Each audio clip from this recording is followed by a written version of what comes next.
বিসমিল্লাহির রহমানির রহিম। আজকে হচ্ছে 27শে মে 2025। আমাদের বার কাউন্সিল প্রিলিমিনারি ব্যাচ 2025-এর অষ্টম ক্লাস এবং ফৌজদারি কার্যবিধির অষ্টম ক্লাস। আজকে আমরা আলোচনা করব আমাদের ফৌজদারি কার্যবিধির 75 ধারা থেকে ধারা 75। 75 থেকে 86 একটা অধ্যায়, যেখানে আলোচনা করা হয়েছে পরোয়ানা বা ওয়ারেন্ট সম্পর্কে। এখন পরোয়ানা বা ওয়ারেন্ট আসলে কাকে বলে? এর আগে যখন আমরা ক্লাস করেছি তখন পড়েছিলাম, আপনাদের মনে অবশ্যই আছে, যে কোনো ব্যক্তিকে হাজির করার জন্য আমাদের ফৌজদারি কার্যবিধিতে বেশ কতগুলো প্রক্রিয়া রয়েছে।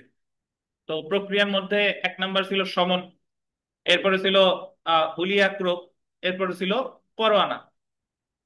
তো এর আগের ক্লাস পর্যন্ত আমরা পড়েছি যে একজন পুলিশ অফিসার বা একজন সাধারণ ব্যক্তি বা একজন ম্যাজিস্ট্রেট কিভাবে বিনা পরোয়ানায় কাউকে গ্রেফতার করতে পারে। পরোয়ানা মানে হলো আদালতের একটা নির্দেশ, যে নির্দেশ অনুসারে ওই সংশ্লিষ্ট ব্যক্তিকে গ্রেফতার করা হয়। এখন সব সময় কাউকে গ্রেফতার করতে পরোয়ানার প্রয়োজন হয় না। তো কখন কখন পরোয়ানার প্রয়োজন হয় না, এটা কিন্তু অলরেডি আমরা পড়ে এসেছি। পুলিশ 54 ধারা, 55 ধারা, 57 ধারা, 151 ধারা পরোয়ানা ছাড়া গ্রেফতার করতে পারে। আবার সাধারণ ব্যক্তি পরোয়ানা ছাড়া গ্রেফতার করতে পারে 59 ধারা। আবার ম্যাজিস্ট্রেট পরোয়ানা ছাড়া গ্রেফতার করতে পারে 64 আর 65। তো আমরা এরপরে সমনও পড়েছি। সমন ব্যক্তির প্রতি সমন আছে 68 থেকে 74, বস্তুর প্রতি আছে 94 আর 95। তো আজকে আমরা যেটা পড়বো সেটা হচ্ছে গ্রেফতারি পরোয়ানা মানে ওয়ারেন্ট। কিভাবে ওয়ারেন্ট অনুসারে পুলিশ গ্রেফতার করে, ওয়ারেন্টের কার্যকাল কতদিন, ভিন্ন একটের সম্পূর্ণ আদালত হলে ওয়ারেন্ট কে ইস্যু করবে, এই যে যে বিস্তারিত বিধিবিধান, এইগুলো আলোচনা করছে 75 থেকে 86। কত বলেন? 75 থেকে 86। তো সর্বপ্রথম আম, আমি আপনাদের একটা পেজ দিছি। ওই পেজটা একটু হাতে নেন, ওই পেজটা একটু হাতে নেন, এবং ওই পেজটা এই আমি এখানে আপনাদের মোটামুটি যা পড়াচ্ছি এর আশেপাশে লাগাই নিবেন আর কি। আচ্ছা, যে যে পান নাই তাকে দিয়ে দিব, সমস্যা নাই। যে যে পান নাই পেয়ে যাবেন। আর কে পান নাই? আর কে পান নাই? আর লাগবে? আশা পাইছেন? ওকে, দেখেন।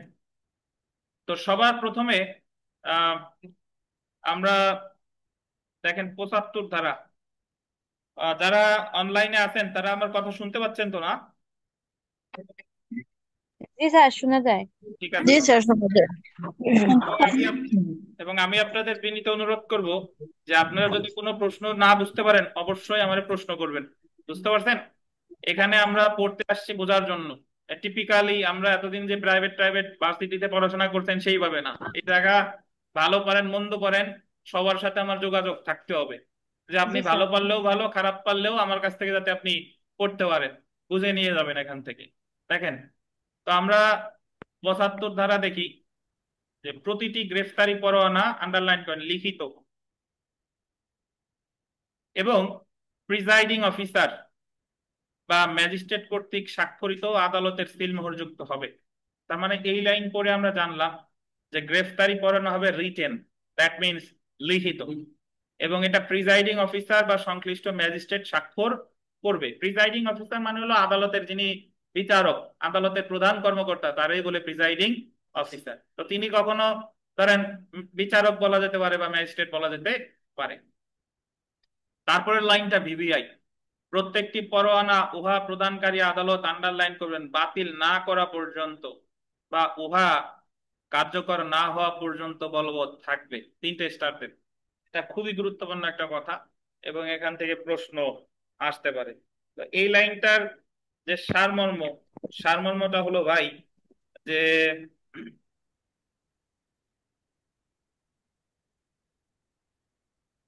সারমর্মটা হলো যে আমাদের গ্রেফতারি পরোয়ানা জারি করে। স্যার, পাচ্ছি না তো আমি স্যার। এটা স্যার, খুঁজে পাচ্ছি না স্যার। এটা তো পাবেন না, এটা আপনাদের পিডিএফ দিয়ে দিব, আপাতত দেখেন। পিডিএফ দিয়ে দিব, প্রিন্ট করে নিবেন। বুঝতে পারছেন? জি স্যার। টুক করে দেখেন, পিডিএফ দিয়ে দেবো, এটা বইয়ের অংশ না। আচ্ছা শুনে নেই। ধরেন ম্যাজিস্ট্রেট পরোয়ানা দিছে বিপাশ বাইনের প্রতি। এখন বিপাশ বাইরে পুলিশ ওই পরোয়ানা অনুসারে কি করবে? গ্রেফতার করবে। এখন 75 ধারায় বলতেছে যে এই গ্রেফতারি পরোয়ানাটা কতদিন বলবৎ থাকবে। 75 ধারায় বলতেছে যে যতদিন পর্যন্ত বিপাশে গ্রেফতার করা না যাচ্ছে ততদিন পর্যন্ত এই গ্রেফতারি পরোয়ানাটা বলবৎ থাকবে। বুঝছেন কিনা? এবং এই গ্রেফতারি পরোয়ানাটা বাতিল কে করতে পারে? বাতিল করতে পারে শুধু যে ম্যাজিস্ট্রেট গ্রেফতারি পরোয়ানাটা ইস্যু করেছে সেই আদালত। বুঝেন তানবিন সাহেব? যদি প্রথম শ্রেণী ম্যাজিস্ট্রেট দিয়ে থাকে তাহলে এই গ্রেফতারি পরোয়ানাটা বাতিল করতে পারে ওই প্রথম শ্রেণীর ম্যাজিস্ট্রেট। চিফ জুডিশিয়াল ম্যাজিস্ট্রেট, দায়রা আদালত, হাইকোর্ট বিভাগ, আপিল বিভাগ, ইভেন রাষ্ট্রপতিও বাতিল করতে পারবে না। বুঝেন কিনা? তাহলে বাতিল করতে পারে কে? যে আদালত ওয়ারেন্ট ইস্যু করছে সে, অথবা যতদিন পর্যন্ত কার্যকর না হচ্ছে। কার্যকর হলে সেটা কি হয়ে যাবে? বাতিল হয়ে যাবে। মানে কার্যকর হলে তো আর ওটার কার্যকারিতা আর থাকে না। তাহলে যদি পরীক্ষায় প্রশ্ন আসে যে ওয়ারেন্ট কি মৌখিক না লিখিত? লিখিত। ওয়ারেন্টে কে সিগনেচার করবে? প্রিসাইডিং অফিসার বা ম্যাজিস্ট্রেট। ওয়ারেন্ট কতদিন কার্যকর থাকবে? যে আদালত ইস্যু করছে সে বাতিল না করা পর্যন্ত, অথবা ওটা কার্যকর না হওয়া পর্যন্ত। বুঝতে পারছেন? এর বাইরে তো আর কোনো কথা নাই। এ তো একবার শুনলেই মনে থাকার কথা আর কি, মুখস্থ করারও কিছু নাই, জাস্ট বারবার দেখবেন। আচ্ছা, তা এখন আমরা একটু আইন পাঠে চলে আসি। আপনাদের বইতে কি আছে সে জায়গায় একটু দেখি, দেখেন। যারা অনলাইনে আছেন আপনাদের চিন্তার কিছু নেই। আমি আপনাদের ওই যে দিয়ে দিব, এই পিডিএফ দিয়ে দিব, সমস্যা নাই। পিডিএফটা একটু প্রিন্ট করে নিবেন। আর আমার সামনে থাকলে তো পিডিএফ এমনিতেই আপনাদের দিয়ে দিতাম আর কি। দেখেন, তো গ্রেফতারি পরোয়ানার ধরন, ফর্ম অফ ওয়ারেন্ট। আদালত কর্তৃক ইস্যুকৃত প্রত্যেকটি গ্রেফতারি পরোয়ানা দায়িত্বপ্রাপ্ত কর্মকর্তা কর্তৃক এবং ম্যাজিস্ট্রেট বেঞ্চের ক্ষেত্রে উক্ত বেঞ্চের যে কোনো কর্মকর্তা কর্তৃক লিখিত ও স্বাক্ষরিত হতে হবে এবং আদালতের সিল থাকবে। এখানে বেঞ্চ বলতে আপনারা যে বেঞ্চে বসছেন সেই বেঞ্চ না। বেঞ্চ বলতে বিচার আসন, যে জায়গায় বিচারকরা বসে বিচার কার্যক্রম পরিচালনা করে সেটাকেই কি বলে? বেঞ্চ। বেঞ্চ কখনো সিঙ্গেল বেঞ্চ হয়, ডিভিশন বেঞ্চ হয়, মানে আপনার একজনও বিচারক বিচার কার্য পরিচালনা করে। আবার কখনো কখনো আপনারা যদি বাংলাদেশ সুপ্রিম কোর্টের হাইকোর্ট অ্যাপিলেট ডিভিশনে যান, আশা করি যাবেন একদিন ইনশাল্লাহ, ওখানে গিয়ে দেখবেন যে 5 জন বিচারক একসাথে বসছে, বিশাল রুম। বিশাল রুমে 5 জন বিচারক একসাথে বসে বিচার কার্য পরিচালনা করতেছে। বুঝতে পারছেন? তো তাহলে ওয়ারেন্টে সিল থাকবে ম্যাজিস্ট্রেট বা আদালতের, নাকি? প্রত্যেকটি সমন পরবর্তীতে আদালত কর্তৃক বাতিল না করা পর্যন্ত বা জারি না হওয়া পর্যন্ত বলবৎ থাকবে। মানে তাহলে এটা বলবৎ থাকবে কতদিন? এটা তো অলরেডি বলছি। কি সঞ্চিতা গরম লাগলে ফ্যান চালান।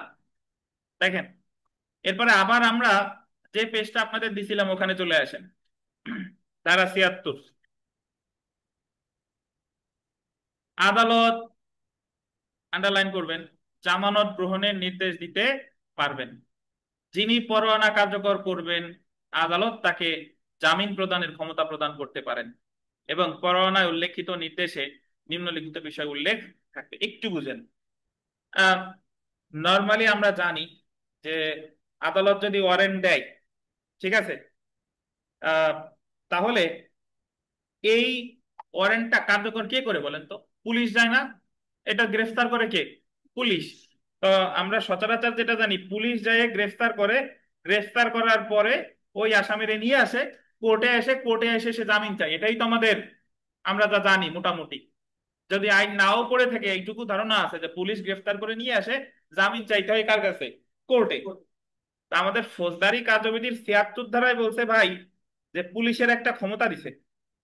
পুলিশের একটা ক্ষমতা দিছে, কি ক্ষমতা?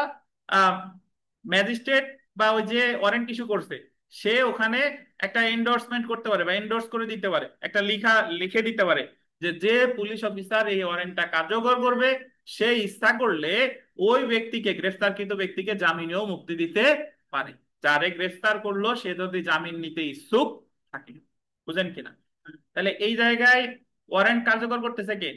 পুলিশ। আবার জামিন দেওয়ার ক্ষমতাও দিছে কারে? পুলিশে। কত ধারায়? 76 ধারায়। তবে এটা দিবে, পুলিশে ক্ষমতা দিবে কি দিবে না এটা কার এখতিয়ার? যে ওয়ারেন্ট ইস্যু করতেছে তার। এবং এই বিধানটাই আলোচনা করা হয়েছে ফৌজদারি কার্যবিধির কত ধারায়? বাস্তবে এই ধারণার প্রয়োগ এখন আর নাই, বাট আমাদের ফৌজদারি কার্যবিধিতে বিধান কিন্তু আছে। দেখেন, এবং লাস্টের লাইনটা দেখেন, পরোয়ানায় লিখিত নির্দেশে নিম্নলিখিত বিষয় উল্লেখ থাকবে, কি কি? জামিনদারের সংখ্যা।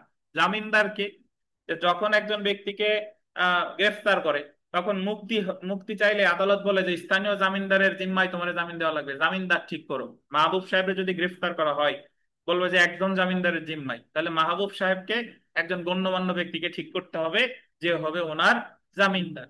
তাহলে ওই ৭৬ ধারায় নির্দেশ দিলে ওখানে লেখা থাকবে জামিনদারের সংখ্যা, যে পরিমাণ অর্থের জন্য জামিনদারগণ এবং যে ব্যক্তিকে গ্রেফতারের জন্য পরোয়ানা প্রদান করা হয়েছে সেই ব্যক্তি যথাক্রমে দায়ী থাকবে। মানে কত টাকার বন্ডে জামিন দিবে, কোর্টে যারা যান শুনেন যে এত টাকার বন্ডে জামিন দেওয়া হলো, তাহলে জামিনদারের সংখ্যা থাকবে, জামানতের পরিমাণের কথা উল্লেখ থাকবে। এবং সবশেষে যে সময় তাকে আদালতে হাজির হতে হবে, মানে তোমারে তো গ্রেফতার করলাম, তোমারে জামিনও দিলাম, বাট তুমি অমুক তারিখে অমুক আদালতে হাজির হবা। যদি অমুক তারিখ অমুক আদালতে হাজির না হও, তাহলে তোমারে আবার কিন্তু গ্রেফতার করা হবে। বুঝতে পারছেন?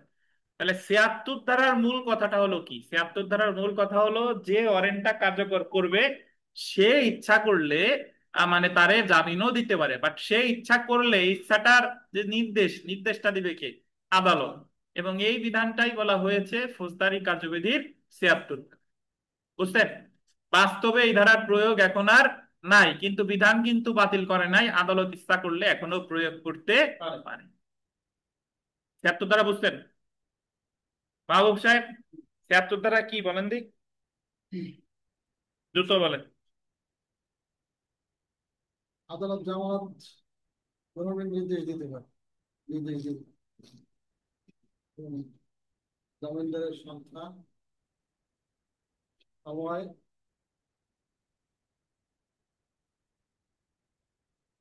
গ্রেপ্তারের জন্য পরোয়ানা প্রদান, সে বিষয়ে আদালত নির্ধারণ করছে। ওনার কথা হইছে? দিন মোহাম্মদ সাহেব বলেন। তারপর এই গ্রেপ্তার করবে, এখানে গ্রেপ্তারের সাথে প্লাস জামিনের ক্ষমতা দেওয়া আছে। হুম, ওখানে সেই উল্লেখ থাকবে জামিনদারের সংখ্যা কয়জন এবং জামানত, এবং রাস্তা থাকবে কোন সময় তাকে আদালতে হাজির হতে হবে। জি। কেউ না বুঝলে সাথে সাথে বলবেন যে বুঝলেন। নির্মল চন্দ্র রায় বুঝছেন? ধন্যবাদ। এই আখিনুর বোঝেন নাই বোধ হয়, কি বুঝছেন বলেন। স্যার এখানে সিএম ভিতরে একটা সিএম পুলিশ হুম সামনে গ্রেপ্তার করবে, হুম গ্রেপ্তার করার সাথে সাথে সিএম ভিতরে ক্ষমতা দিচ্ছেন, সে যদি ইচ্ছা জামিন দিতে পারে, হুম তবে জামিনদারের সংখ্যা থাকবে, হুম জামিনদারের সংখ্যা থাকবে এবং জরিমানাও থাকবে। হুম আবার পরবর্তীতে আহ যে দায়িত্ব হাজির হবে। হয়েছে ওনার বলেন দি। এই মিলন হয়েছে? হয়েছে? এখন আদালত যদি নির্দেশ দেয় আদালত যদি, আর আরেকবার একটু বলেন স্যার। আচ্ছা আর একবার বলবো তাই? যে জি স্যার, আদালত, আরেকবার একটু বলেন। যে আদালত ওয়ারেন্ট ইস্যু করছে সেই আদালতের ওয়ারেন্টটা কার্যকর করে তো পুলিশ। তা আদালত পুলিশকে ক্ষমতা দিতে পারে যে বাবাজি তুমি এই ওয়ারেন্ট অনুসারে গ্রেফতার করবা, করার পর তুমি ইচ্ছা করলে ওই ব্যক্তিরে জিজ্ঞাসা করবা যে তুমি কি জামিন নিতে চাও কিনা। জামিন নিতে চাইলে আমার কাছ থেকেই নিতে পারো, আমারে আদালত জামিন দেওয়ার ক্ষমতা দিয়েছে। বাট তুমি যদি জামিন দাও, তাহলে আমার জামিনের যে শর্ত আছে সেটা তোমার পূরণ করতে জামিন নিতে পারো। এই হলো কথা। এই কথা, এই ক্ষমতাটা পুলিশে দিতে পারে আদালত। কত ধারায়? ৭৬ ধারায়। বুঝছেন? এই ফারজানা বুঝছেন? জি স্যার। ওকে। তো আমরা এবার একটা আইন পাঠে চলে আসেন। যার বরাবর গ্রেফতারি পরোয়ানা নির্দেশিত হতে পারে ৭৭ এবং ৭৮। সাধারণত গ্রেফতারি পরোয়ানা এক বা একাধিক পুলিশের প্রতি নির্দেশিত হবে, ধারা ৭৭, এটা আন্ডারলাইন করেন। এক বা একাধিক পুলিশের প্রতি নির্দেশিত হবে, এটার অর্থ জানেন? মানে গ্রেফতারি পরোয়ানা কে জারি করবে আর কি, কার বরাবর যাবে, এটা কার্যকর করবে কে? পুলিশ। এটা বলা হয়েছে কত ধারায়? ৭৭ ধারায়। এক বা একাধিক পুলিশের প্রতি নির্দেশিত হবে। তারপরে দেখেন যে ৭৮ ধারা অনুসারে, এটা আন্ডারলাইন করেন, প্রথম শ্রেণীর ম্যাজিস্ট্রেট। কোন শ্রেণীর ম্যাজিস্ট্রেট? পান না? এই মাহবুব সাহেব আজীবনেও পাবেন না।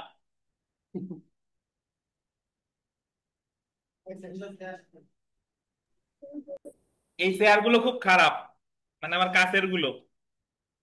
এই জায়গা যারা বসে তারা সব আমি যা বলি তাই উল্টো করে, বা আমি যেটা বলি সেটার উল্টো বলে। তো সমস্যা নাই, খারাপ বলতে এমন না যে পাস করতে পারবেন না।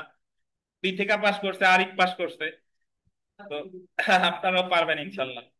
তাই পাইছেন? এই পাইছেন? মানে পাইছি। কবে পাইছেন ভাই? ঘোড়ার ডিম পাইছেন? স্যার সে আমি আস খুব খুশি হয়েছি দীপিকা আপা পাশ করছে এই জন্য। ঘোড়ার ডিম পাইছেন? ও পাইছেন? হ্যাঁ।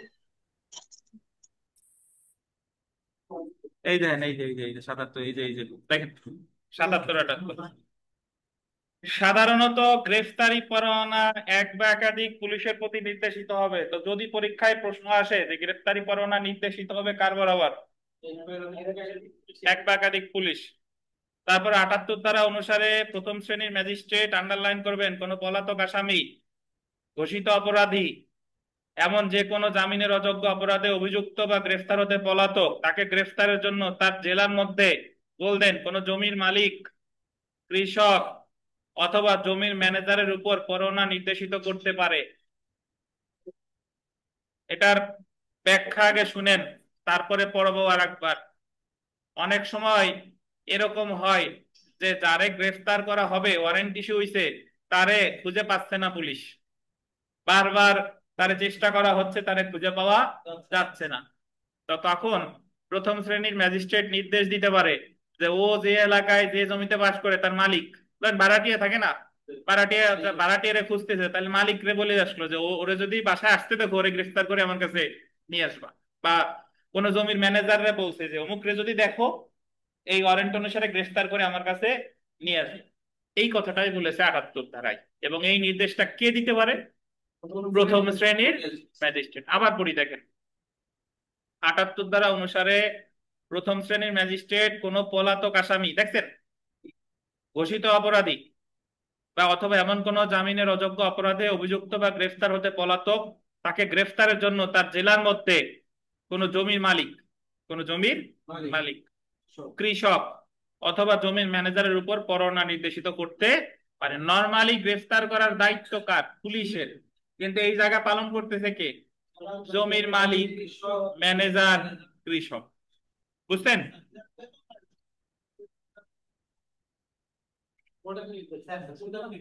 যে ঘোষিত মানে হলো যারে অপরাধী হিসেবে ঘোষণা করছে, অপরাধী হিসেবে ঘোষণা, এরশাদ শিকদার একজন ঘোষিত অপরাধী ছিলেন। আচ্ছা, একজন প্রশ্ন করছেন যে স্যার এরা তো বেতন পায় না, সব জিনিসই কি আপনার বেতন পাওয়া লাগবে? আপনি যে একটু আগে বলেন, মনে আছে কিনা, নুর আলম খান, যে পুলিশ বা ম্যাজিস্ট্রেট যদি কাউরে সহায়তা চায়, সহায়তা করতে সাধারণ জনগণ বাধ্য কিনা? আপনারে বেতন দেবে, বেতন যে কিভাবে দেবে সে টের পাবেন পরে। দেখেন, দেখেন, আপনি যে সব জিনিসে বেতন খোঁজেন, আপনি যে নাগরিক সুযোগ সুবিধা পাচ্ছেন, এটা কি কয় টাকা দিচ্ছেন? কয় টাকা দিচ্ছেন এবছর? এটা পণ্যের ট্যাক্স দিচ্ছেন। আপনি যে রাস্তায় হাঁটতেছেন, রাস্তার ট্যাক্স দিচ্ছেন। কি দেয়া আছে? সে তো গাড়ির সাথে যখন হাঁটতেছেন, হাঁটার কি টাকা দিচ্ছেন? দেখেন, আচ্ছা, তো তারপরে আম, আচ্ছা, উকিল হন, হাই জজ কোর্টের উকিল হন, হাইকোর্টের উকিল হন, তারপর রিট করেন যে আমি দেবো কে। তারপর পেপার পত্রিকা আমরা নাম দেখবো নূর আলম খান রিট করছে, এবং এই আইন পাঠেও একদিন আসবে Noor Alam Khan versus Bangladesh, last versus Bangladesh, কত ধারা? 54 ধারার মামলা, মনে আছে? আচ্ছা দেখেন, ধন্যবাদ। তাহলে ভাই আমরা 4টা ধারা পড়ছি, দেখেন। 75 ধারায় আছে যে ওয়ারেন্ট সিগনেচার করবে কে, ওয়ারেন্টের কার্যকারিতা আছে 75। 76 ধারায় বলছে যে আদালত বিশেষ নির্দেশ দিতে পারে যে ওয়ারেন্ট কার্যকর করছে তারে জামিন দেওয়ার। 76। 77 ধারায় বলছে ওয়ারেন্ট নির্দেশিত হবে কার বরাবর? পুলিশ, এক বা একাধিক পুলিশ। 77 ধারা 78 ধারায় আছে প্রথম শ্রেণীর ম্যাজিস্ট্রেট, পলাতক আসামি, তারপরে অন্যান্য যারা আছে, এদের ক্ষেত্রে জমির মালিক ম্যানেজার এদেরকে ওয়ারেন্ট কার্যকর করার নির্দেশ দিতে পারে। এটা আছে কততে? 78। বুঝছেন? এবার আমি যে কাগজটা দিছি এই জায়গায় আবার চলে আসি।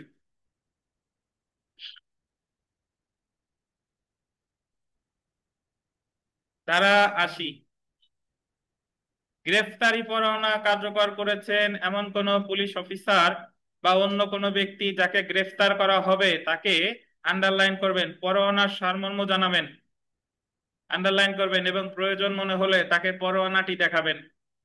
আপনারা সবাই লাল কালি দিয়ে আন্ডারলাইন করেন, তো কালো কালি দিয়ে কেউ করেন? কালো কালি দিয়ে করবেন না, সবাই লাল কালি দিয়ে করবেন। তো এর 80 ধারার মূল অর্থ হলো যে যখন কোনো কেউ গ্রেফতার করতে যাচ্ছে, গ্রেফতার করতে গেলে ওই ব্যক্তিকে, ধরেন পুলিশ আসছে আমাদের মাহবুব সাহেবকে গ্রেফতার করতে, তাহলে মাহবুব সাহেবরে ওই পরোয়ানার সারমর্ম জানাবেন যে আপনার বিরুদ্ধে অমুক মামলা করছে, অথবা যদি দরকার হয় পুলিশ ওয়ারেন্টের কপি দেখবেন যে এই যে ওয়ারেন্ট দেখেন আপনারা গ্রেফতার করতে আসছে। বুঝতে পারছেন?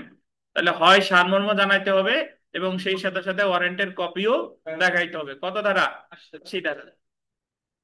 তো এখানে একটা যে বিষয়টা আপনার জানা দরকার, এই যে যে আমরা ধারা ওয়াইজ পড়তেছি, 75, 76, 77, 78, 79 পড়ি নাই, 80 পড়লাম, এই ধারা আপনার মনে না থাকলে সমস্যা নাই। আপনার যে জিনিসটা মনে রাখা দরকার সেটা হলো ফ্যাক্ট। ফ্যাক্ট মানে হলো যে ওয়ারেন্ট কে বাতিল করতে পারে জানেন না? তারপরে ওই পুলিশ কি জামিন, ম্যাজিস্ট্রেট নির্দেশ দিলে পুলিশ জামিন দিতে পারে কিনা? পারে। তারপরে আহ ওই জমির মালিক ম্যানেজার এরা কি গ্রেফতারি পরোয়ানা কার্যকর করতে পারে কিনা? তারপরে গ্রেফতারের সময় ওয়ারেন্টের কপি দেখাবে কিনা? কোন কোন ধারায় যদি ভুলেও যান সমস্যা নাই, কিন্তু এই ঘটনাগুলো যাতে মনে থাকে। জি। তারপর আবার আইন পাঠে চলে আসেন।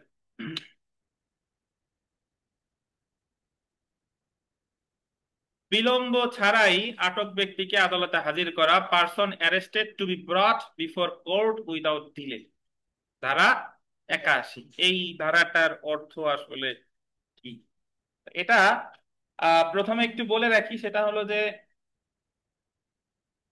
এই নির্মল চন্দ্র রায়, আপনি বলেন দেখি যে যারে ওয়ারেন্ট ছাড়া গ্রেফতার করছে পুলিশ, তাহলে পুলিশ ওই ব্যক্তিরে কি করবে বলেন? হ্যাঁ, কত সময়ের মধ্যে? কোথায় বলছে? কোথায় বলেছে? কোথায় রেফারেন্স দেন, কত ধারা?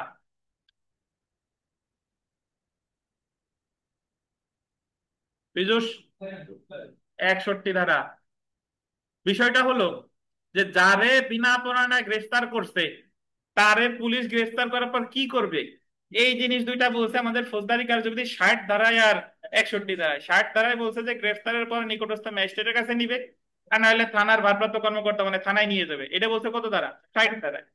61 ধারায় বলছে যে পুলিশ গ্রেফতারকৃত ব্যক্তিকে বিনা পরোয়ানায় যারা গ্রেফতার করছে তার সর্বোচ্চ রাখতে পারবে 24 ঘন্টা। তানভীর সাহেব, যারা বিনা পরোয়ানায় গ্রেফতার করছে তার সর্বোচ্চ রাখতে পারবে কয় ঘন্টা? 24 ঘন্টা। 24 ঘন্টার মধ্যে হাজির করতে হবে নিকটস্থ ম্যাজিস্ট্রেটের কাছে। মনে আছে কিনা? ম্যাজিস্ট্রেটের কাছে হাজির করার পর যদি মনে হয় যে ওরে 24 ঘন্টার আরো বেশি সময় পুলিশের হেফাজতে রাখা দরকার, তাহলে যে অনুমতি পুলিশ ম্যাজিস্ট্রেটের কাছে চাইবে এটাকে বলে রিমান্ড। এটাকে বলে কি? রিমান্ড। বুঝছেন? আচ্ছা, এখন আমাদের ফৌজদারি কার্যবিধির 81 ধারায় বলেছে যে যারে আপনি পরোয়ানা অনুযায়ী গ্রেফতার করেছেন, পরোয়ানা অনুযায়ী মানে হলো অ্যাকর্ডিং টু ওয়ারেন্ট, মানে ওয়ারেন্ট অনুসারে, মানে আদালত আপনার ওয়ারেন্ট দিছে ওই ওয়ারেন্ট অনুসারে গ্রেফতার করছে, তাইলে আপনি ওই ব্যক্তিরে থানায় 1 সেকেন্ডও রাখতে পারবেন না। আপনার গ্রেফতারের সাথে সাথেই অনতিবিলম্বে উইদাউট আননেসেসারি ডিলে হাজির করতে হবে ম্যাজিস্ট্রেটের কাছে। এটা হলো 81। দুইটা ধারা খুবই গুরুত্বপূর্ণ প্রশ্ন আসে। 61 ধারা বিনা পরোয়ানায় 24 ঘন্টা, আর 81 ধারা হলো পরোয়ানা সহ অনতি বিলম্বে, অনতি বিলম্বে। বুঝছেন? এরপরই দেখেন, গ্রেফতারি পরোয়ানা কার্যকর করেছেন এমন পুলিশ অফিসার বা অন্য কোনো ব্যক্তি গোল দিবেন অনাবশ্যক বিলম্ব ছাড়াই গ্রেফতারকৃত ব্যক্তিকে আদালতে হাজির করবে। কি বিলম্ব ছাড়া? অনাবশ্যক। 81 দ্বারা প্রযোজ্য হবে যে ক্ষেত্রে গ্রেফতারি পরোয়ানা অনুসারে কোনো ব্যক্তিকে গ্রেফতার করা হয়। আন্ডারলাইন করবেন, কি পরোয়ানা অনুসারে? গ্রেফতারি পরোয়ানা অনুসারে গ্রেফতার করা হয়। সেই ব্যক্তিকে হাজির করার ক্ষেত্রে। অন্যদিকে আন্ডারলাইন করবেন 61 ধারা প্রযোজ্য হবে যে ক্ষেত্রে বিনা গ্রেফতারি পরোয়ানা ব্যতীত কোনো ব্যক্তিকে আটক করা হয় সেই ব্যক্তির হাজিরার জন্য। বিনা গ্রেফতারি পরোয়ানায় আটককৃত ব্যক্তিকে গোল্ডেন 24 ঘন্টার মধ্যে এবং গ্রেফতারি পরোয়ানা অনুযায়ী আটককৃত ব্যক্তিকে অনাবশ্যক বিলম্ব ছাড়া আদালতে হাজির করতে হবে গোল্ডেন কত ধারা 81।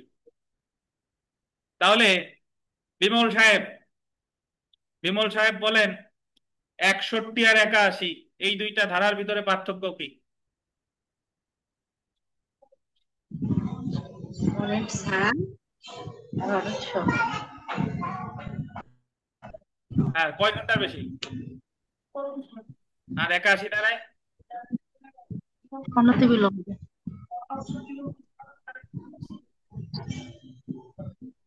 বুঝছেন? ধন্যবাদ।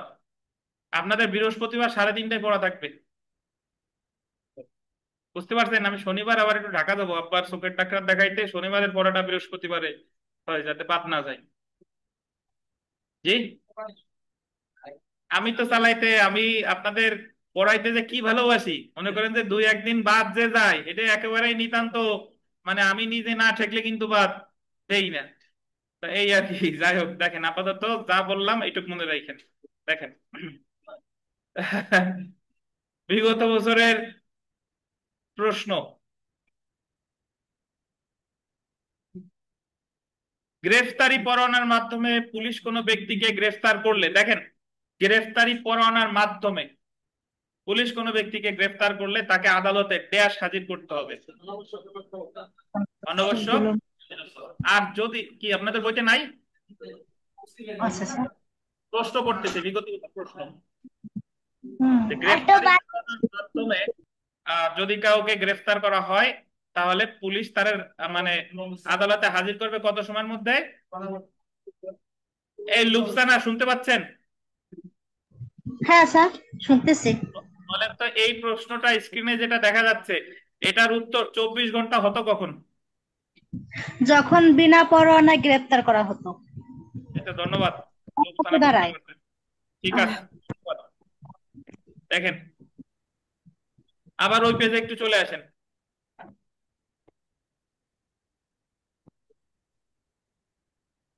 82 ধারাটা দেখেন, গ্রেফতারি পরোয়ানা বাংলাদেশের যে কোনো স্থানে কার্যকর করা যাবে। আন্ডারলাইন করেন, গ্রেফতারি পরোয়ানা বাংলাদেশের যে কোনো স্থানে কার্যকর করা যাবে। এই কথার অর্থ কি? গোপালগঞ্জের আমুলি আদালত ধরেন একটা ওয়ারেন্ট ইস্যু করলো, এখন এই ওয়ারেন্ট অনুসারে বাংলাদেশের 64 জেলার যে কোনো জায়গা থেকে আসামিদের গ্রেফতার করা যাবে। তাহলে গ্রেফতারি পরোয়ানা যে শুধু ওই সংশ্লিষ্ট এলাকায় কার্যকর করা যাবে বিষয়টা তা না, এটা সারা বাংলাদেশের যে কোনো আচ্ছা। জায়গায় কার্যকর করা যাবে। পরীক্ষায় প্রশ্ন আসবে যে গ্রেফতারি পরোয়ানা কোথায় কার্যকর করা যায়? সংশ্লিষ্ট আদালতে, সংশ্লিষ্ট বিভাগে, বাংলাদেশের যে কোনো স্থানে, কোনো কোনো বাংলাদেশের যে কোনো স্থানে। বুঝছেন? ধারা মনে না থাক বা না থাক, কথাটা যেন মনে থাকে।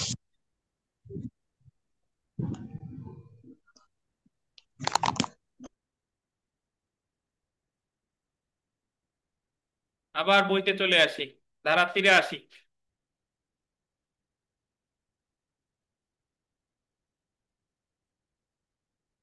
শুনেন, আহ অধিক্ষেত্রের বাইরে সমন, মনে আছে কিনা আপনাদের? অধিক্ষেত্রের বাইরে সমন এটা কত ধারায় আছে জানেন? 73। আর অধিক্ষেত্রের বাইরে ওয়ারেন্ট এটা 83। 73 83 এইভাবে মনে রাখবেন। মানে গোপালগঞ্জের আদালত যদি সমন দেয়, এই সমনটা যদি কার্যকর করতে হয় কক্সেস বাজারে, তাহলে কক্সেস বাজারের সংশ্লিষ্ট বিচারিক যে ম্যাজিস্ট্রেট আছে তার কাছে পাঠাবে, তিনি কার্যকর করবে। এটাই বলা আছে 73।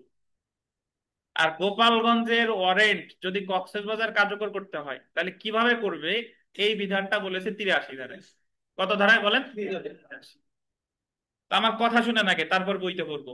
কথাটা হলো যে ভিন্ন এখতিয়ার সম্পন্ন এলাকায় যদি ওয়ারেন্ট কার্যকর করতে হয় তাহলে এই ওয়ারেন্টটা কার্যকর করবে ওই এলাকার, মানে ওই ভিন্ন এলাকার নির্বাহী ম্যাজিস্ট্রেট অথবা জেলা পুলিশ সুপার আর কি, জেলা police superintendent, that means SP যারে বলে, নির্বাহী ম্যাজিস্ট্রেট অথবা এসপি, অথবা যদি মেট্রোপলিটন এলাকা হয় তাহলে পুলিশ কমিশনার। তাহলে অর্থটা কি দাঁড়ায়? গোপালগঞ্জের ওয়ারেন্ট অনুসারে যদি কক্সবাজার থেকে আসামিদের গ্রেফতার করতে হয়, তাহলে কক্সবাজারের কে ওই ওয়ারেন্টটা কার্যকর করবে বলেন তো? কক্সবাজারের হয় নির্বাহী ম্যাজিস্ট্রেট অথবা কে? কক্সবাজারের পুলিশ সুপার। কিন্তু কক্সবাজারে তো আর পুলিশ কমিশনার নাই। যদি ঢাকা শহর হতো তাহলে কে কার্যকর করতো? পুলিশ। বুঝেন কিনা? এই কথাটাই বলা হয়েছে কোথায়? 83 ধারায়। তো পরীক্ষার প্রশ্ন এইভাবে হতে পারে যে ভিন্ন এখতিয়ার সম্পন্ন আদালতে ওয়ারেন্ট কিভাবে কার্যকর করা হয়, কে কার্যকর করে। বুঝতে পারছেন? একটু পড়ি দেখেন। এবং এটা মানে আপনার শুধু পড়া না, এজ এ মানে লয়ের স্টুডেন্ট হিসেবে আপনি তো কোর্টেও যান, কোর্টেও গেলেও তো এই জিনিসটা আমার জানা দরকার যে গোপালগঞ্জের ওয়ারেন্ট ভিন্ন জায়গা যদি যায় তাহলে কার্যকর করবে কে। দেখেন, অধিক্ষেত্রের বাইরে কার্যকর করার জন্য পরোয়ানা প্রেরণ। যে আদালত পরোয়ানা জারি করে সে আদালতের এখতিয়ারের স্থানীয় সীমারেখার বাইরে উক্ত পরোয়ানা কার্যকর করার প্রয়োজন হলে উক্ত আদালত পরোয়ানাটি যে এলাকায় কার্যকর করতে হবে সে এলাকার নিম্নলিখিত কর্মকর্তা বরাবর আন্ডারলাইন করে ডাক যোগে অথবা অন্য কোনো উপায় পাঠাতে পারে। কি যোগে বলেন? ডাক যোগে। তাহলে সে এলাকার কি কি দেখেন? নির্বাহী ম্যাজিস্ট্রেটের নিকট অথবা জেলা পুলিশ সুপারিনটেন্ডেন্ট, জেলা পুলিশ সুপারিনটেন্ডেন্ট এর নিকট, অথবা মেট্রোপলিটন এলাকা হলে কার কাছে? Police commissioner. মেট্রোপলিটন এলাকা হলে পুলিশ কমিশনারের কাছে। তাহলে এই 83 ধারাটা কে বুঝেন নাই বলেন? এই পারুল, আপনি বুঝতে পারছেন 83 ধারা? জি স্যার, বুঝতে পারছি। কি কি বুঝছেন বলেন? বলছি মেট্রোপলিটন এলাকায় যদি সেটা কার্যকর করা হয় তাহলে করবে পুলিশ কমিশনার। আর যদি এটা কক্সবাজার যেহেতু মেট্রোপলিটন এলাকা না, সেজন্য এখানে কার্যকর করবে নির্বাহী ম্যাজিস্ট্রেট অথবা পুলিশ সুপার স্যার। কি যে বললেন তো ক্লিয়ার শুনতে পারলাম না। এই শিল্পী দাস, শিল্পী দাস বুঝতে পারছেন?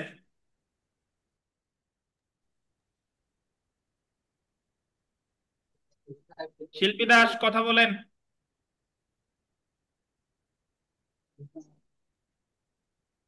আমি আবার বলবো স্যার। না আপনি বুঝতেন, ঠিক আছে বুঝতে পারছি। পীযূষ বলেন, পীযূষ, আমাদের সামনে যে পীযূষ আছে পীযূষ বলেন।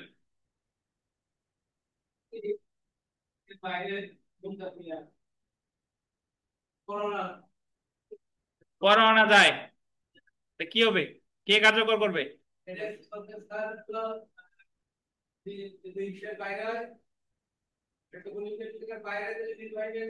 হুম, অথবা সুপার নাকি? Police super. আর মেট্রোপলিটন এলাকা হইলে পুলিশ কমিশনার। বুঝছেন? ধন্যবাদ। দিনেশ পান নাই?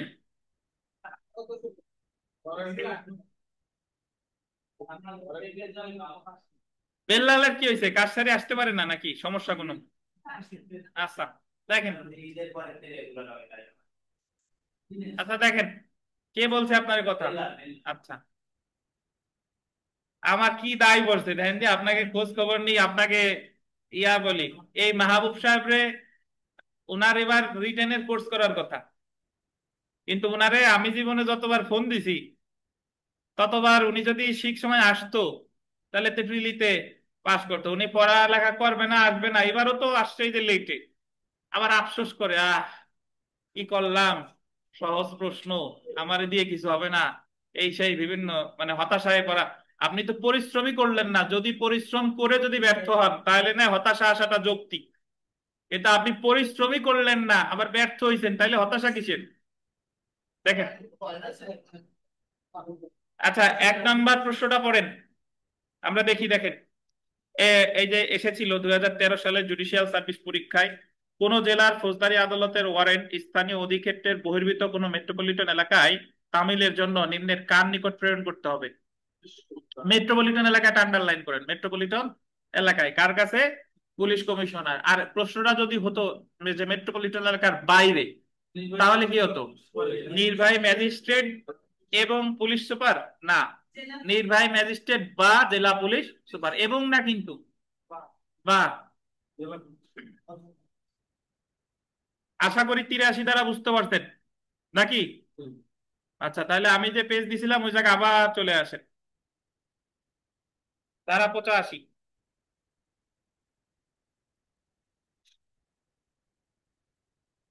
এক জেলা হতে ইস্যুকৃত পরোয়ানা যখন উহার বাইরে কার্যকর করা হয়, উদাহরণস্বরূপ গোপালগঞ্জের পরোয়ানা যদি কার্যকর করা হয় গোপালগঞ্জের বাইরে, তখন পরোয়ানা প্রদানকারী আদালত গ্রেফতারের স্থান হতে গোল দিবেন 20 মাইলের মধ্যে না হলে গ্রেফতারকৃত ব্যক্তিকে উক্ত গ্রেফতারকৃত স্থানের নির্বাহী ম্যাজিস্ট্রেট বা পুলিশ সুপার বা পুলিশ সুপারিনটেন্ডেন্টের নিকট হাজির করতে হবে।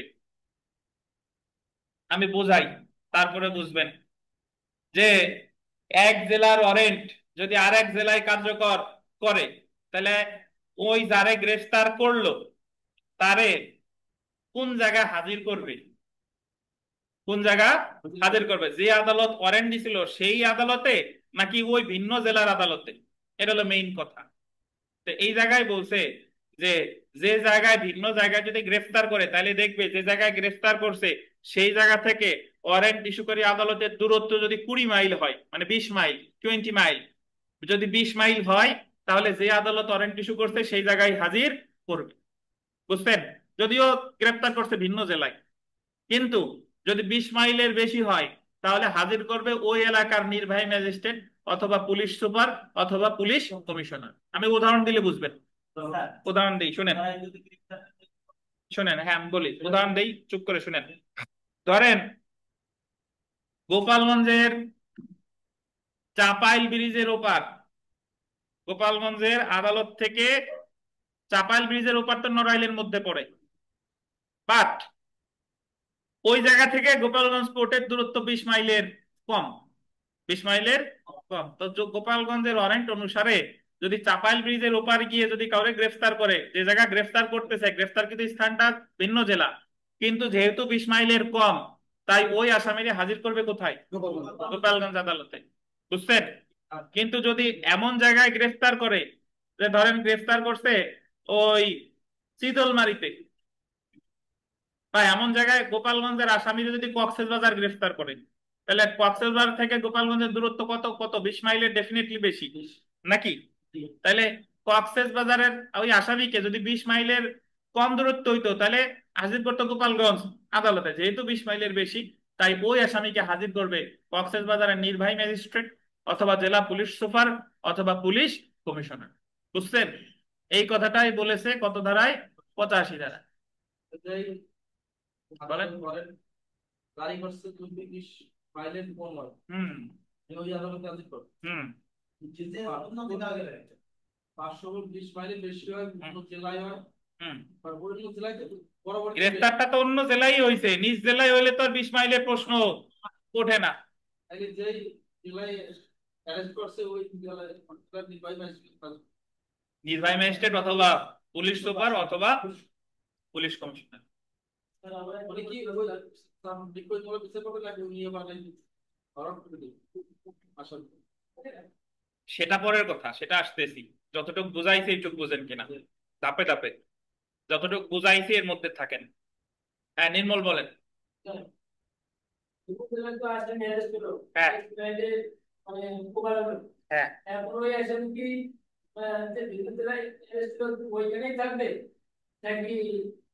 তা কি 85 দ্বারাই কিছু বলা আছে? আমি যেটুক বলছি ওইটুক বুঝতেন কিনা সেইটুক বলেন, ওইটুক বুঝলে আর বোঝা লাগবে না। যে জায়গা বলছি এইটুক বোঝেন, আর বাকিটুক আবার আসতেছি। 85 দ্বারা বিষয়বস্তু অতটুকুই, যে যে আদালত ওয়ারেন্ট ইস্যু করছে সেই জায়গায় হাজির করবে নাকি ভিন্ন জায়গায় অমুকের কাছে হাজির করবে। বুঝতে পারছেন?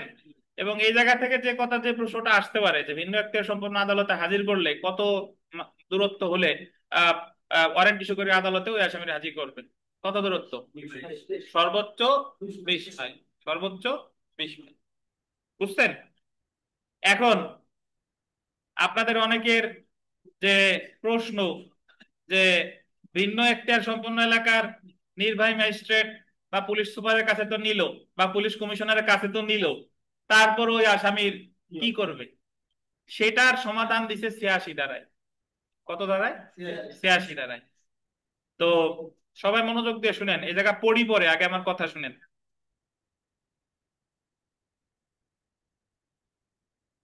কথা হলো যে ধরেন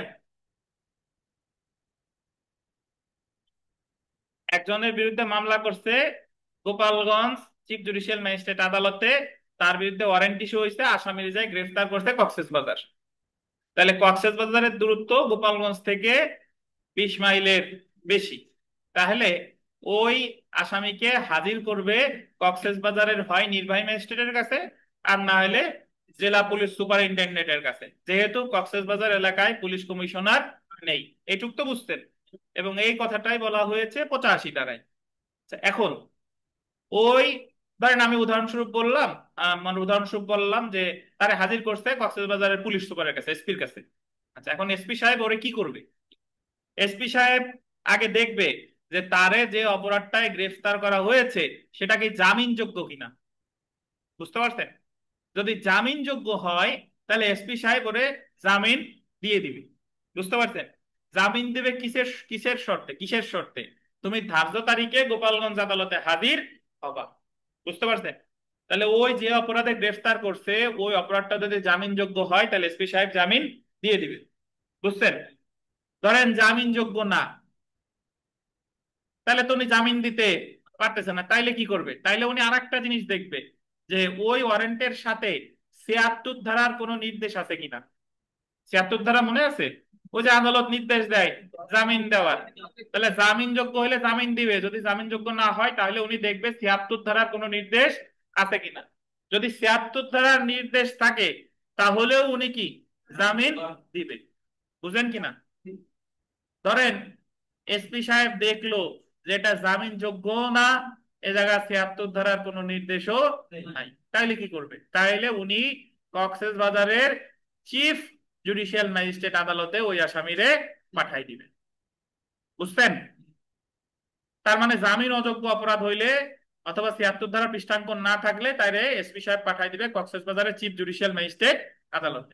তারপরে ওই আসামি যদি মন চায় কক্সবাজারের চিফ জুডিশিয়াল ম্যাজিস্ট্রেট আদালতে জামিনের আবেদন করবে। বুঝতে পারছেন? জামিনের আবেদন করবে। জামিনের আবেদন করলে কক্সবাজারের চিফ জুডিশিয়াল ম্যাজিস্ট্রেট যদি সন্তুষ্ট হয় যে না এই আসামি পীড়িত, অক্ষম বা মহিলা বা এ বয়োবৃদ্ধ, তাহলে কক্সবাজারের চিফ জুডিশিয়াল ম্যাজিস্ট্রেট তারে জামিন দিতে পারে। জামিন দিতে পারে কি শর্তে? যে তুমি ধার্য তারিখে ওই সংশ্লিষ্ট মামলার আদালতে হাজিরা দিবা। মানে তোমারে আমি কক্সবাজার চিফ জুডিশিয়াল ম্যাজিস্ট্রেট জামিন দিলাম, বাট তুমি হাজির হবা কোথায়? গোপালগঞ্জ আদালতে। গোপালগঞ্জ আদালতে যদি হাজির না হও তাহলে তোমার বিরুদ্ধে কিন্তু আবার ওয়ারেন্ট জারি। বুঝছেন? আর যদি এরকম হয় যে কক্সবাজারের চিফ জুডিশিয়াল ম্যাজিস্ট্রেট তারে জামিন দেয় নাই, তাহলে সে থেকে গেল কোথায়?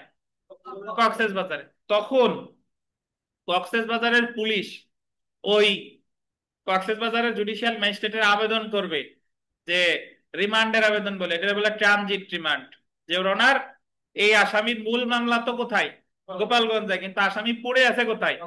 কক্সবাজারে। তাই তারে কক্সবাজার থেকে গোপালগঞ্জে নেয়ার যে আবেদন সেটারে বলে ট্রানজিট রিমান্ড। যদিও আপনি এই 86 ধারায় ট্রানজিট রিমান্ড শব্দটা উল্লেখ নাই, তখন ওই রিমান্ড যদি মঞ্জুর করে তাহলে পুলিশ অফিসার ওই আসামিরে নিয়ে চলে আসবে কোথায়?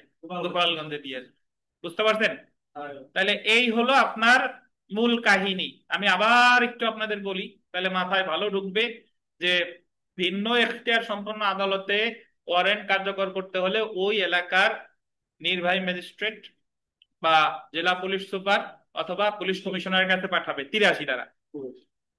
যদি ভিন্ন এখতিয়ার সম্পন্ন আদালতে গ্রেফতার করে 20 মাইলের মধ্যে হলে ওয়ারেন্ট ইস্যু করে আদালতে তারে হাজির করবে, আর 20 মাইলের বেশি হইলে নির্বাহী ম্যাজিস্ট্রেট পুলিশ সুপার বা পুলিশ কমিশনারের কাছে হাজির করবে। এটা কত? 85।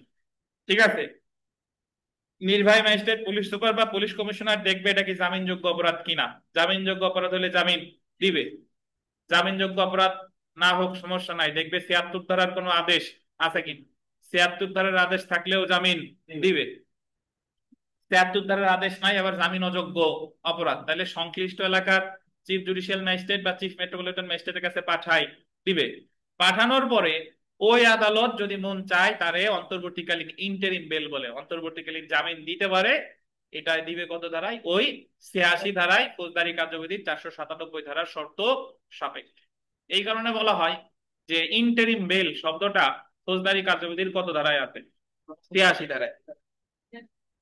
যদিও সচরাচর আমরা সামনে গিয়ে পড়বো যে জামিন দেওয়া হয় কখনো 496 ধারায়, কখনো 497 ধারায়, কখনো 498 ধারায়, বাট ইন্টারিম বেল এই শব্দটার উল্লেখ আছে ফৌজদারি কার্যবিধির 83 ধারায়।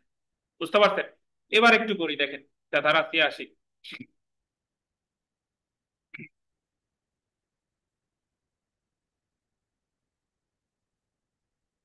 উক্ত নির্বাহী ম্যাজিস্ট্রেট অথবা জেলা পুলিশ সুপারিনটেনডেন্ট অথবা পুলিশ কমিশনার তাকে সংশ্লিষ্ট এলাকার আদালতে প্রেরণের নির্দেশ দিবেন। তাকে মানে কাকে?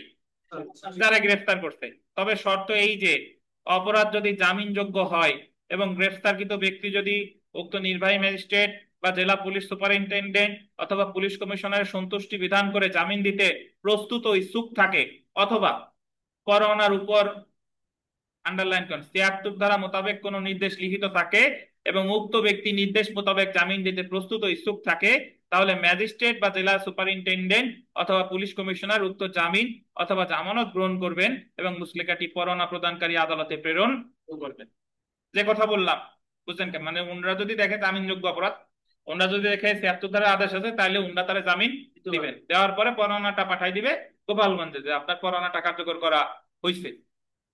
তবে জামিন অযোগ্য অপরাধ হলে বা ৭৬ ধারা অনুসারে কোনো নির্দেশনা না থাকলে দায়রা জজ বা মহানগর দায়রা জজ বা সিএমএম বা সিজেএম বা বিশেষ ক্ষমতাপ্রাপ্ত প্রথম শ্রেণীর ম্যাজিস্ট্রেট গ্রেফতারকৃত ব্যক্তি বল দেবেন 497 ধারার শর্ত সাপেক্ষে অন্তর্বর্তীকালীন জামিন প্রদান করে, এটা গোল দেন ইন্টারিম বেল,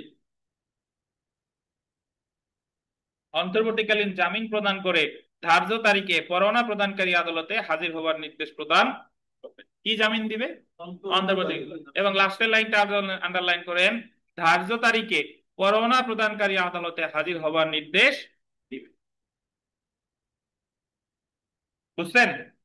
তাহলে ভিন্ন এখতিয়ার সম্পন্ন আদালতে যদি পরোয়ানা সহ কাউকে গ্রেফতার করা হয়, তাহলে কোন ধারার বিধান অনুসরণ করবে? 85 আর 83।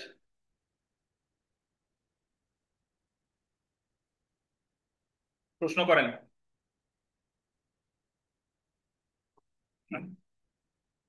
অনলাইন অফলাইনে যারা আছেন প্রশ্ন করেন, কোনো প্রশ্ন আছে কিনা?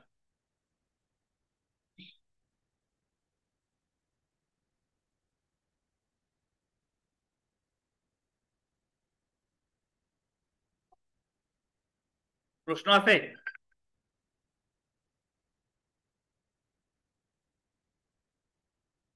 বলেন বলেন।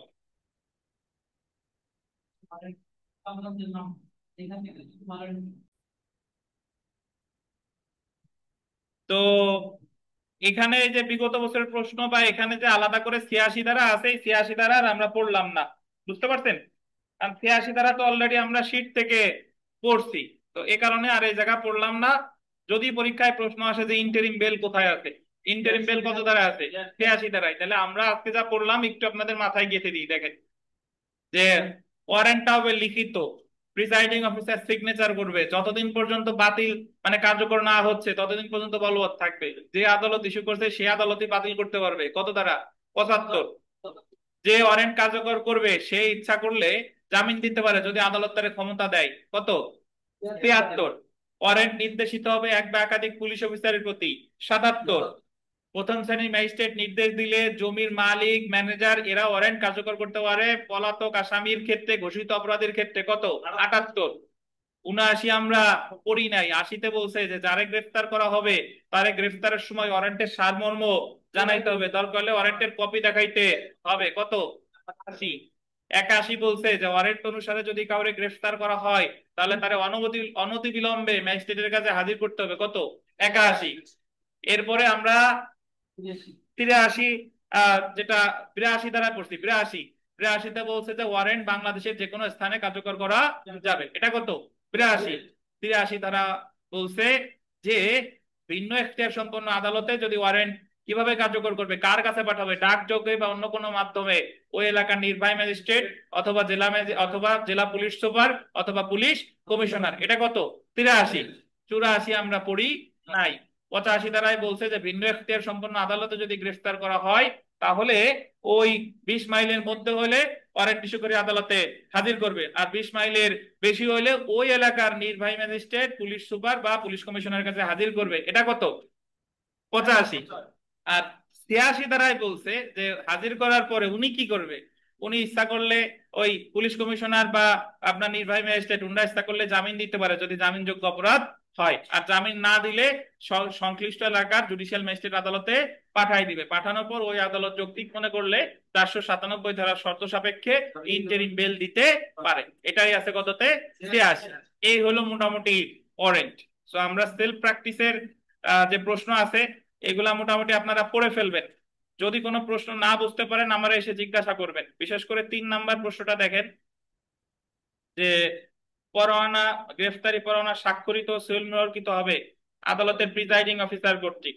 তারপরে 4 নাম্বার দেখেন গ্রেফতারি পরোয়ানা বলবৎ থাকে, এটা তো আমরা জানি, জানি না? আদালত বাতিল না করা পর্যন্ত বা পরোয়ানাটি কার্যকর না হওয়া পর্যন্ত। 5 নাম্বার ভিভিআই দেখেন কোন জমির মালিক, কৃষক বা জমির মালিককে পরোয়ানা জারির নির্দেশ দিতে পারে। কে পারে? প্রথম শ্রেণীর ম্যাজিস্ট্রেট। মনে আছে কিনা? তারপরে দেখেন যে গ্রেফতারি পরোয়ানা কার্যকরী বা তামিল করা যেতে পারে বাংলাদেশের যে কোনো স্থানে। কত ধারা? 82 ধারা। গ্রেফতারি পরোয়ানা কে বাতিল করতে পারে? ভিভিআই। যে আদালত পরোয়ানা জারি করেছে সে আদালত। তো আপনাদের আজকে পড়া এই পর্যন্তই। এখন আপনাদের পরীক্ষা অনুষ্ঠিত হবে। অনলাইনে যারা আছেন আপনাদের আমি পিডিএফ দিব, অফলাইনে যারা আছেন ফিজিক্যালি প্রশ্ন 10 মিনিটের বেশি পরীক্ষা দিবেন না, এর মধ্যেই স্যার উত্তরপত্র দিবেন। 10 মিনিটের বেশি যদি কেউ অনলাইনে পরীক্ষা দিয়ে উত্তরপত্র দেন তার রেজাল্ট শিটে কাউন্ট করা হবে না।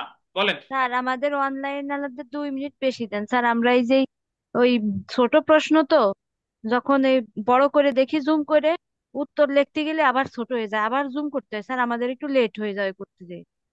আচ্ছা, আপনি হয়তোবা আসল প্রসিডিউরটা পারতেছেন না। আপনি ওই মোবাইলে প্রশ্ন ডাউনলোড করে ফোনটারে ল্যান্ডস্কেপ মানে আড়াআড়ি ভাবে ধরবেন, তাহলে লেখা অনেক বড় হয়ে যাবে।